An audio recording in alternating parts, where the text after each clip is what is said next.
नमस्कार। तर बऱ्याच गावाला आम्ही व्हिजिट देत असताना तर आम्ही या रेऊळ गावून जात असताना तर आमचे मित्र व आमचे गावकरी तात्याराव गायकवाड साहेब यांनी आम्हाला कळत न कळत पाहिलं, पण आम्ही त्यांना पाहिलं नाही, पण त्यांनी आम्हाला फोनद्वारे संपर्क केला। या देऊळगावच्या रस्त्याने चालले आणि आम्हाला भेटले नाही, पण आम्ही कोणत्याही गाडी परत या ठिकाणी घेऊन आलो। आणि याला एकमेव कारण असं की आमचे गावकरी आहे गायकवाड साहेब एकदम प्रेमळ स्वभावाचे आणि त्यांचं शब्द बोलणं म्हणजे मला वाटतं देवाला नाराज केल्यासारखं आहे। तर आज आम्ही या देऊळगावला या ठिकाणी पाडव्यानिमित्त भेट देण्यासाठी आलो।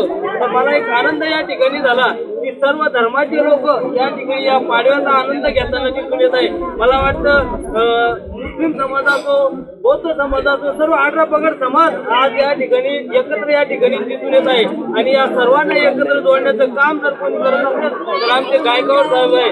ते जर बऱ्याच वेळेस आम्हाला चिंचोली गावामध्ये मला वाटतं ते कंटिन्यू संपर्कात राहतात आणि त्यांच्या मनात एकच ध्यास असतो की मी माझ्या रेऊळ गावाचा विकास कसा केला जाईल। तर ते कोणत्या न कोणत्या राजकीय पुढाऱ्यांच्या कायमस्वरूपी संपर्कात राहतात। आता मला वाटतं ताई असल्यामुळे आपल्या कन्नड तालुक्याचे आमदार संजनाताई जाधवचे कट्टर समर्थक असल्यामुळे मला वाटतं 1 वर्ष नको आहे ना 2 वर्ष नको आहे ना, पण आपल्या रेऊळ गावचा विकास 100% या ठिकाणी होणार आहे। आता सध्या सगळं बजेट नसल्यामुळे थोडं दुर्लक्ष आहे, पण मला वाटतं येणाऱ्या काळामध्ये आपल्या या रेऊळ गावची कायापलट आपले गायकवाड साहेब यांच्या माध्यमातून या ठिकाणी होणार आहे। तर आपण सर्वांनी त्यांच्या पाठीशी खंबीरपणाने उभं राहावे आणि आज या पाडव्यानिमित्त आपण या ठिकाणी जमले त्याबद्दल आपले सर्वांचे मनपूर्वक धन्यवाद।